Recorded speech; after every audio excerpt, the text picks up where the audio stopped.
You know those super popular clickbaity videos that compare the size of video game worlds? They start with something small like Counter-Strike's Danger Zone map, then get larger and larger, going through the usual assortment of Battle Royale, Elder Scrolls and Grand Theft Auto game worlds. They then roar past Arma's several 100-kilometre square environments. And then Daggerfalls is usually mentioned somewhere as well, even though nobody would want to explore it. I think Fuel deserves the prize, being 120 kilometres across and actually being a place you might want to explore.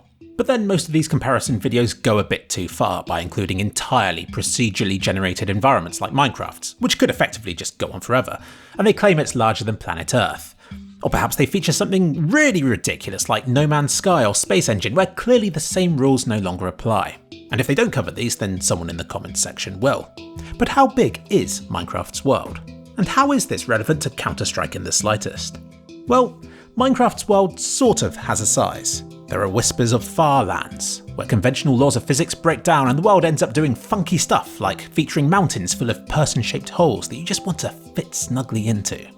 Unfortunately, I think the game's increasingly advanced algorithms have ruined this, because all I could find were the stripe lands, and it only required 16,777 kilometres of travel to reach them. With a bit of trial and error, I found the exact cutoff point.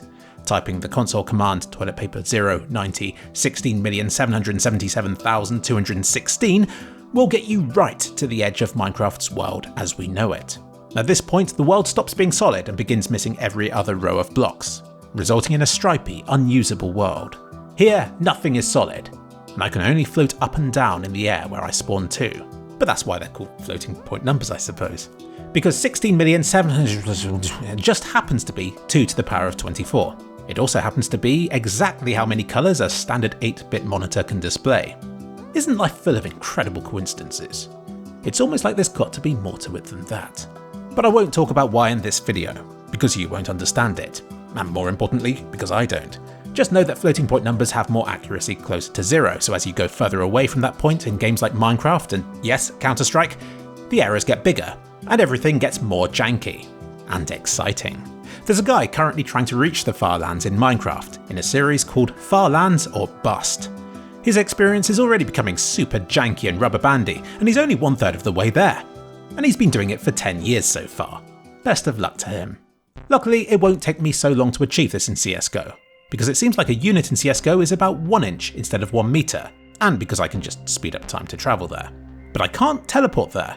If I try to teleport to a super large number, then it'll just put me on the edge of the editable space for Source Games, which is only 16,000 units away from the central point, instead of 16 million.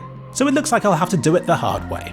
I set off in no clip to explore the endless world of floating point jank. Soon everything went black and I had to enable full bright, which is why everything looks so unlit and flat. Not a lot I can do about that, sadly. And I didn't have to get far before I started running into the jank. Just 24,000 units away from the centre point, which is barely beyond the far reaches of the biggest of levels, the white dots on my P2000 started flickering, battling to be seen over the dark texture behind them. This is known as Z fighting, where the game thinks they're both the same distance away and struggles to know which to display in front of the other. And if you look very closely, the gun's shape is very quietly bubbling around where it meets the player's hands. Already, the floating point precision is breaking down. But this is just the start. At twice this distance, 50,000 units, it looks about the same, but more obvious, which pretty much sums up a large chunk of this adventure. At 100,000 units, the effect became obvious enough that I bothered to whip out my AWP, and you can see it really popping about where the elements of the weapon connect to each other. At 500,000 units, it breaks. I can now see bits of my player's arm through his sleeve, and there's always at least a bit of the AWP model that's gone transparent and broken.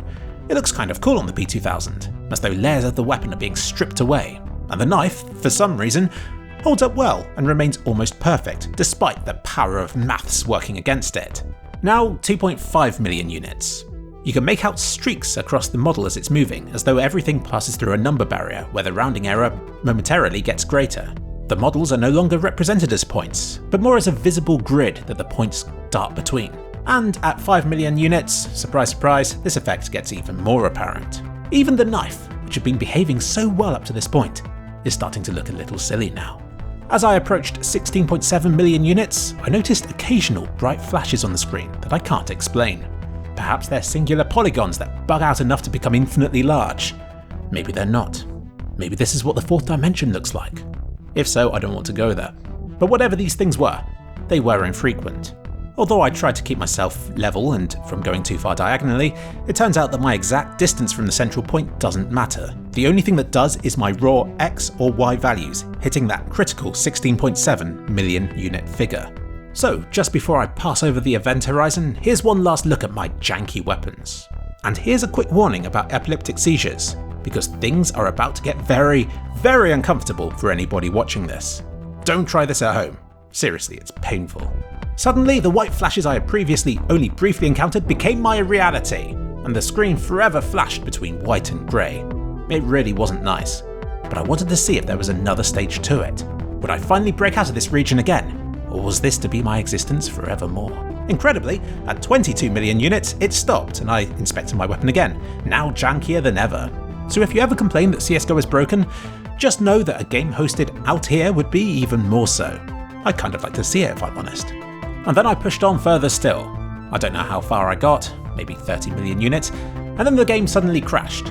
So there you have it. Beyond the limits of CSGO is jank. More jank, quite a lot of flashing, even more jank, and then crash. Valve, please fix.